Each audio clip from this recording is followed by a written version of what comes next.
हमारे पास पोटाशियम ज़्यादा आ रहा है, पीछे से बाइकार्बोनेट ज़्यादा आ रहा है क्योंकि बाइकार्बोनेट की एब्जॉर्प्शन नहीं हो रही। फिर उसके बाद हमारे पास ऐसे होता है कि यहाँ पे भी कार्बोनिक एनहाइड्रेस इनहिबिटर है, तो यहाँ पे भी ना हाइड्रोजन यहाँ से रिलीज़ होगा, ना बाइकार्बोनेट प्रोड्यूस होगा और वो अब्जॉर्ब होगा, क्योंकि ये सी ए कार्बोनिक एनहाइड्रेस इनहिबिटेड हुआ है। H2CO3 की फॉर्म में ये यहाँ पे कॉट हो जाएगा। वहाँ से हमारे पास जो सा पीछे से बाइकार्बोनेट आया था वो हमारे पास यूरिन में एलिमिनेट हो जाएगा। अब बाइकार्बोनेट एलिमिनेट हुआ तो हमारे पास एसिडोसिस हो जाएगी, ठीक है।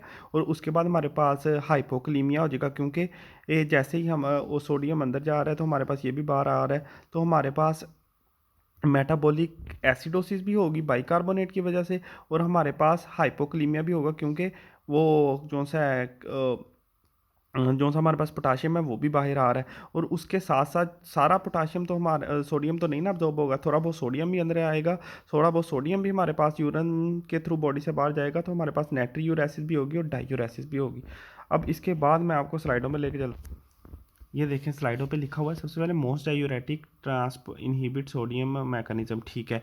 उसके बाद डिक्रीज सोडियम रिजॉर्प्शन, पीसीटी में सोडियम की रिअब्जॉर्प्शन कम हुई जिसकी वजह से सोडियम ज़्यादा डिलीवर हुआ डिस्टल साइड पे। मैंने आपको बताया था जब सोडियम ज़्यादा डिलीवर होगा तो वो एक्सचेंज होगा, सोडियम ज़्यादा डिलीवर हुआ, एक्सचेंज हुआ, पोटाशियम में सोडियम अंदर गया, पोटाशियम बाहर आया। नॉर्मली तो हमारे पास ये होता है बाकी डायूरेटिक्स, जब पोटाशियम यहाँ पे ज़्यादा होता है तो वो हाइड्रोजन को साथ खींचता है और हमारे पास अल्कलोसिस होती है। लेकिन कार्बोनिक एनहाइड्रेस के केस में ऐसा नहीं, क्योंकि वो हाइड्रोजन आयन बनने ही नहीं दे रहा, क्योंकि यहाँ पे भी उसने इनहिबिट किया है ना, अकेला पीसीडी में तो नहीं उसने कार्बोनिक एनहाइड्रेस को इनहिबिट किया हुआ। इसलिए बाकी जितने हमारे पास लूप डायूरेटिक्स हम पढ़ेंगे, बाकी जो उनसे दूसरे डायूरेटिक पढ़ेंगे, वो जब यहाँ पे सोडियम ज़्यादा लाते हैं ना तो पोटाशियम को रिलीज़ कराते हैं, जिसकी वजह से हाइपोक्लीमिया होगा और यहाँ से हाइड्रोजन को भी पोटाशियम अपने साथ खींचता है। मसलन ये दोनों समझ ले कपल होते हैं एक दूसरे के साथ, तो हमारे पास होता है हाइपोक्लीमिया और मेटाबॉलिक अल्कलोसिस, क्योंकि यहाँ पे हमारे पास हाइड्रोजन भी वो खींच रहा होता है। लेकिन कार्बोनिक एनहाइड्रेस के केस में यहाँ पे बाइकार्बोनेट भी ज़्यादा आ रहा है और यहाँ से वो बाइकार्बोनेट से एच रिलीज भी नहीं होने दे रहा, जिसकी वजह से हमारे पास हाइड्रोजन भी नहीं बाहर आ सकता। इसलिए हाइपोक्लीमिया तो उसमें होगा, लेकिन उसमें हमारे पास होगी मेटाबॉलिक अल्कलोसिस। बाकी उसने बताया हुआ है कि डायूरेटिक्स जो से हैं वो हमारे पास है, ये देखें डायूरेटिक इनहिबिट सोडियम रीअब्जॉर्प्शन है, पीसीडी प्रोड्यूस हाइपोक्लीमिया, हाइपोक्लीमिया काज कराएगा क्योंकि जैसे सोडियम अंदर आएगा पोटाशियम बाहर आएगा, और अल्कलोसिस इस वजह से कि वो हाइड्रोजन को भी अपने साथ लेके जाएगा तो बॉडी में अल्कलोसिस होगी। फिर diuretics act have synergids, thyroid और लूप का सिनर्जिस्टिक इफेक्ट होता है। सारे डायूरेटिक्स जो से हैं वो हमारे पास लूमिनल साइड पे एक्ट करते हैं स्पायरोनोलैक्टोन में, ये मैकेनिज्म में यहाँ पर आपको पता चल जाएगा। उसके बाद लूप थायराइड और एसिटाजोलामाइड एसिडिक होते हैं in nature, organic acid transporter से ये ट्रांसपोर्ट होते हैं और ऑर्गेनिक बेस ट्रांसपोर्टर से ट्रांसपोर्ट होते हैं ट्राइएम्प्ट्रीन और अमाइलोराइड, ठीक है। उसके बाद हमारे पास दिस कैरियर, उसके बाद एनसेड से ये compete करते हैं और उनका लेवल यूरिक एसिड का लेवल बॉडी में ज़्यादा कर सकते हैं, जो से प्रोस्टाग्लैंडिन ई और I2 है ये हमारे पास रेनल फ्लो को ज़्यादा करते हैं। उसके बाद हमारे पास आ जाता है जी पीसीटी में कैसे नॉर्मल मैकेनिज्म, हम पीसीटी में कैसे मैकेनिज्म होता है मैंने आपको पीछे भी बता दिया। पीसीटी में कैसे मैकेनिज्म होता है, सोडियम पोटाशियम पंप होता है हमारे पास, सोडियम पोटाशियम पंप ये लगा हुआ है, यहाँ से सोडियम सेल पुअर हुआ, सोडियम अंदर आया, हाइड्रोजन बाहर गया, और यहाँ से हमारे पास हाइड्रोजन बाहर गया, वो बाइकार्बोनेट से मिला, बाइकार्बोनेट H2CO3 बनाया, कार्बोनिक एनहाइड्रेट जो सा वो इनहिबिटेड है वो यहाँ पे कोट हो गया।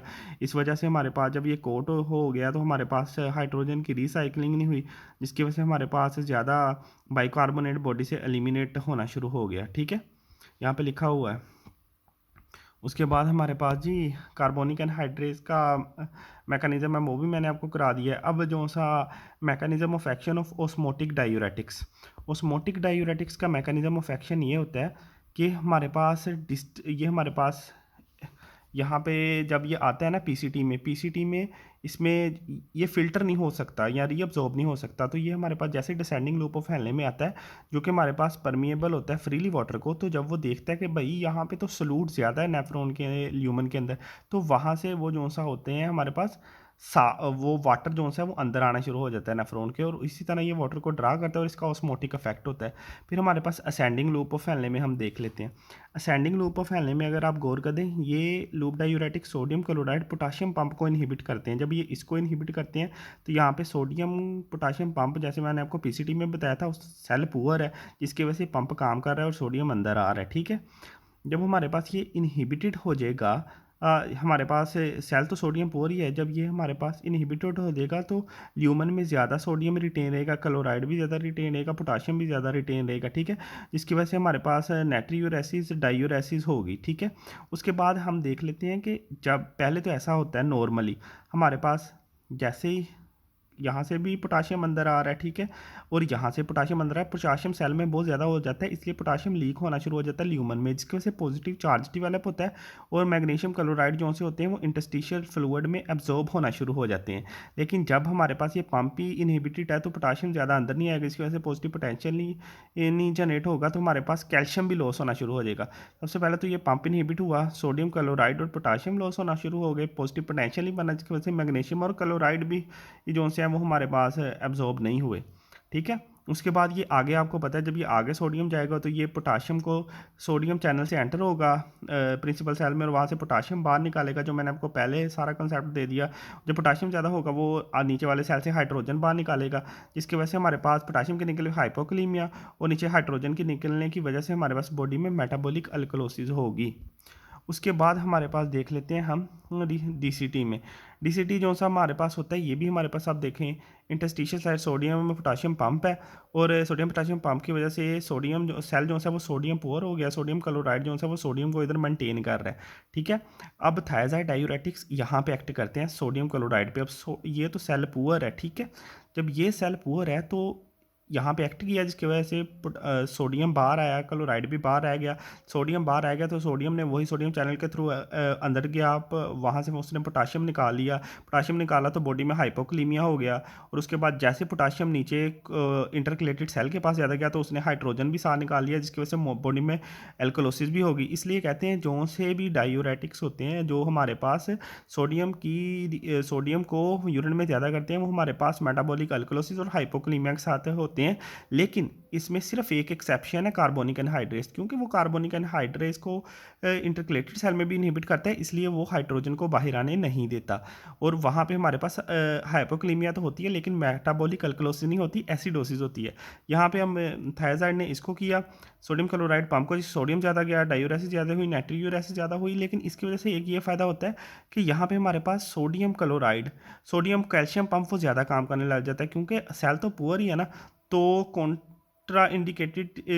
कॉन्ट्राडिक्टिकली ये हमारे पास ज़्यादा काम करता है, जिसकी वजह से कैल्शियम की अब्जॉर्प्शन ज़्यादा हो जाती है, जिसके वजह से हमारे पास हाइपर कैल्शीमिया हो जाता है, ठीक है।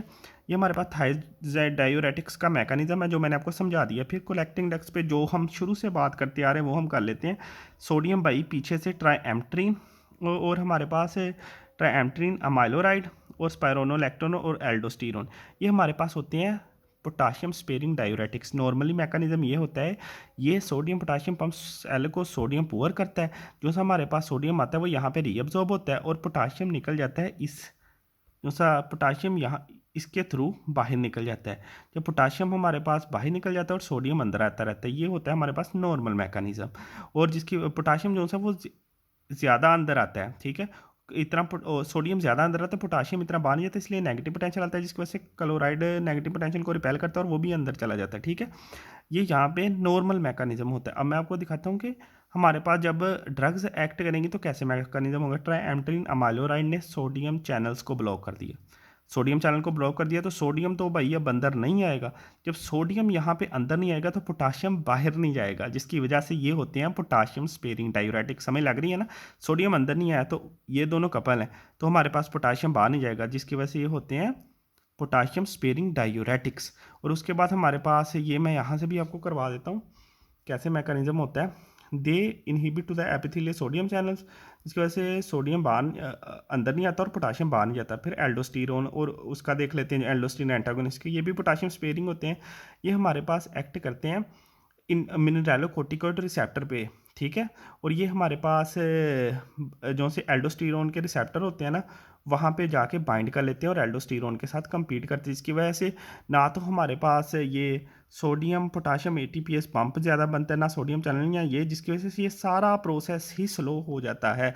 ये देखें यहाँ पे ये सारा लिखा हुआ है कि ये सारों को कम कर देता है, रिड्यूस सोडियम की अब्जॉर्प्शन नहीं होती, क्योंकि रिड्यूस चैनल है तो इसकी सक्रीशन भी नहीं होती, इसलिए हमारे पास hydrogen secretion by intercalated cell भी रिड्यूस हो जाती है, क्योंकि जो सा ल्यूमन में पोटाशियम ज़्यादा होगा तो नीचे से वो हाइड्रोजन निकालेगा ना, जो मैंने शुरू पे आपको बताया, इसलिए इसमें एसिडोसिस जो सी होती है वो हमारे पास कम होती है।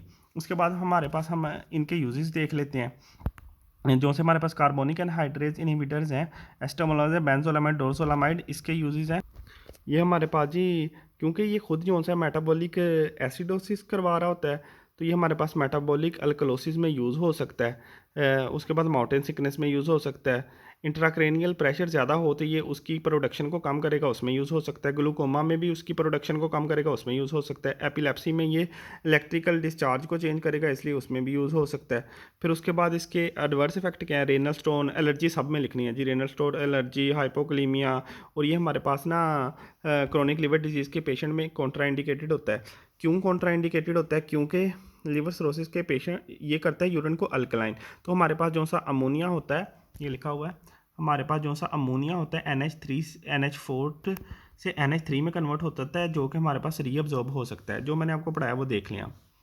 अल्कलाइन करता है यूरिन को, metabolic alkalosis, glaucoma, mountain sickness और एपिलेप्सी। रीज़न क्या है वो आप पढ़ लीजिएगा। एडवर्स इफेक्ट जो से हमारे पास हैं जी, मेटाबॉलिक एसिडोसिस करवाता है, ये भी मैंने आपको समझा दिया। उसके बाद हाइपोक्लीमिया, रेनल स्टोन्स, उसके बाद हमारे पास एलर्जी सब में आती है। Contraindicated in CLD patient, mannitol और यूरिया जो सा होता है, ये हमारे पास एक्यूट रीनल फेलियर वाले पेशेंट्स को हम देते हैं।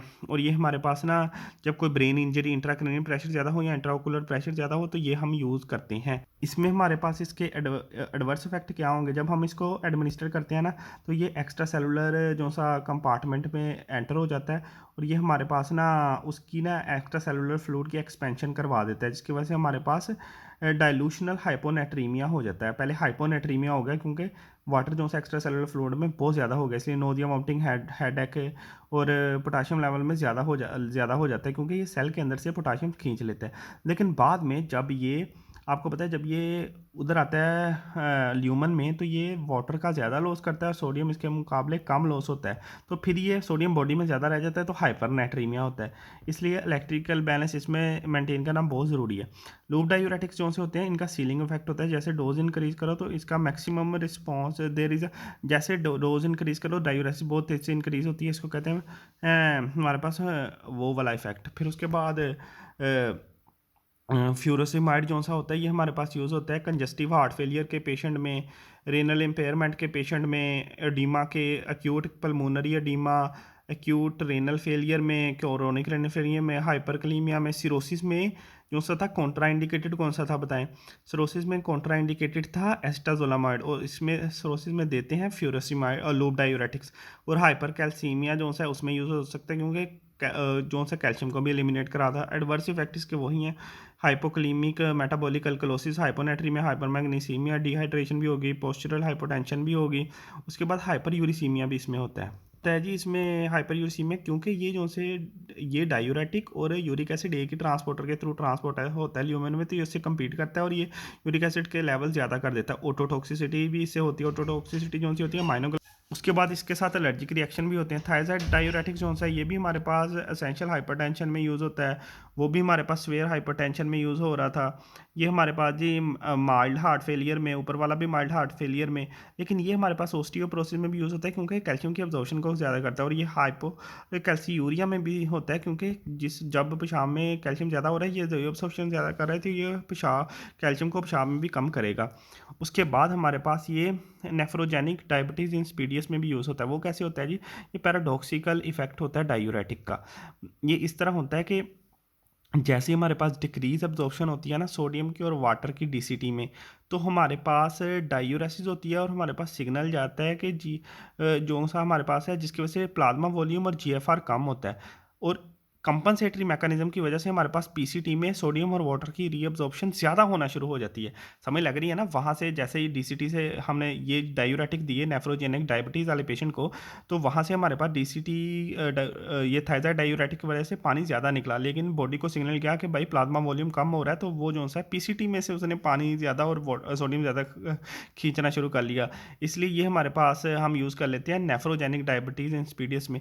इसकी जो सी हैं एडवर्स इफेक्ट हाइपोक्लीमिया मेटाबॉलिकल हाइपोनेट्री में डिहाइड्रेशन, पोस्चरल हाइपर यूरिसीमिया, ये भी वही है, हाइपर यूरिसीमिया यही है कि compete करते हैं उसके साथ, और ये हमारे पास उसकी जो सी है सेक्रेशन को कम कर देते हैं। हाइपर कैल्सीमिया करते हैं, हाइपर ग्लाइसीमिया करते हैं। हाइपर ग्लाइसीमिया यही कि ये हमारे पास जब हमारे पास पोटाशियम कम होगा तो वो जाएगा नहीं सही तरह से अंदर, और इंसुलिन की रिलीज़ नहीं होगी। हाइपरलिपिडीमिया करते हैं, हाइपर सेंसिटिविटी करते हैं। थायराइड डायूरेटिक जो से होते हैं ये मोर पोटेंट होते हैं, लॉन्गर ड्यूरेशन होती है और इससे एलर्जिक रिएक्शन कम होते हैं। पोटाशियम स्पेयरिंग डायूरेटिक जो से होते हैं ये हम यूज़ करते हैं प्राइमरी हाइपर एल्डोस्टेरोनिज्म, क्योंकि एल्डोस्टेरोन के एंटागोनिस्ट होते हैं। हाइपरटेंशन में भी भाई यूज़ कर लेते हैं। पोटाशियम स्पेयरिंग डायूरेटिक्स जो है वो डायूरेसिस भी प्रोड्यूस करता है मॉडरेट, और उसके बाद ये एडीमा में और कंजेस्टिव हार्ट फेलियर में भी यूज़ कर लेते हैं। फिर उसके बाद हमारे पास जी इसके एडवर्स इफेक्ट है हाइपरकलीमिया, मेटाबॉलिक एसिडोसिस,